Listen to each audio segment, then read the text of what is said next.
തോബിത്തിന്റെ പുസ്തകത്തിൽ നിന്നുള്ള വായന. അധ്യായം 5. തോബിയാസിന്റെ സഹയാത്രികൻ. തോബിയാസ് പ്രതിവചിച്ചു, പിതാവേ, നീ കൽപ്പിച്ചതെല്ലാം ഞാൻ ചെയ്യാം. പക്ഷേ ഞാൻ അവനെ അറിയാത്ത സ്ഥിതിക്ക് എങ്ങനെ ആ പണം കിട്ടും?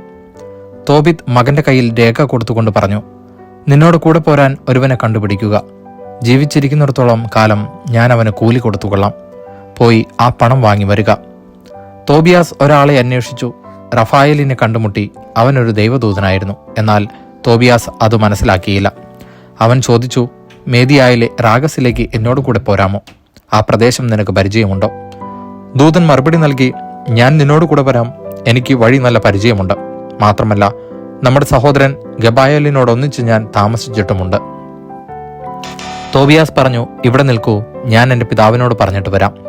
ദൂതൻ പറഞ്ഞു, പോവുക, താമസിക്കരുത്.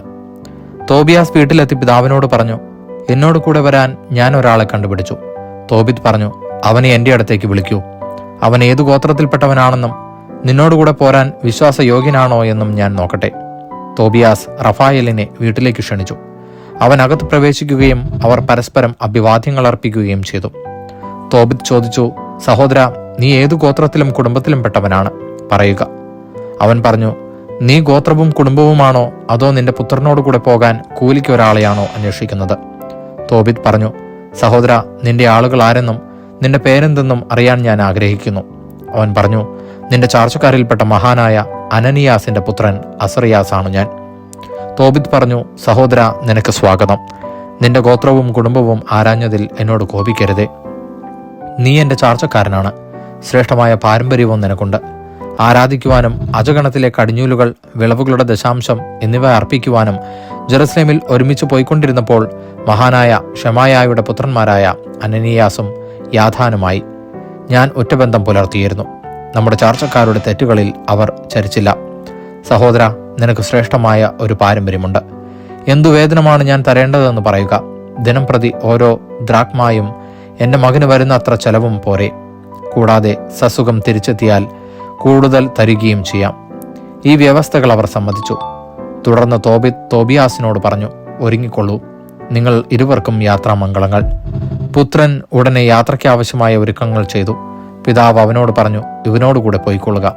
ഉന്നതത്തിൽ വസിക്കുന്ന ദൈവം നിന്റെ മാർഗം ശുഭമാക്കും. അവിടുത്തെ ദൂതൻ നിന്നെ കാത്തുകൊള്ളും. അവർ ഉടനെ യാത്ര പുറപ്പെട്ടു. ആ യുവാവിന്റെ നായും അവരോട് കൂടെ ഉണ്ടായിരുന്നു. എന്നാൽ അവന്റെ അമ്മ അന്ന കരഞ്ഞുകൊണ്ട് തോബിത്തിനോട് പറഞ്ഞു, നമ്മുടെ കുഞ്ഞിനെ എന്തിനാണ് ഇങ്ങനെ ദൂരത്തേക്ക് അയച്ചത്? നമുക്കവൻ താങ്ങായിരുന്നില്ലേ? പണമല്ല പ്രധാനം, അത് നമ്മുടെ മകനേക്കാൾ വിലപ്പെട്ടതുമല്ല. കർത്താവ് തന്ന ജീവിത സൗകര്യങ്ങൾ കൊണ്ട് തൃപ്തിപ്പെട്ടുകൂടെ? തോബിത്ത് അവളോട് പറഞ്ഞു, സഹോദരി, നീ വിഷമിക്കരുത്. അവൻ സുരക്ഷിതനായി മടങ്ങിയെത്തുന്നത് നീ കാണും. കാരണം ഒരു നല്ല ദൂതൻ അവനോടൊത്ത് പോവുക. അവന്റെ യാത്ര മംഗളകരമായിരിക്കും. സുഖമായി അവൻ മടങ്ങുകയും ചെയ്യും. അവൾ കരച്ചിൽ നിർത്തി. ദൈവവചനമാണ് നാം കേട്ടത്.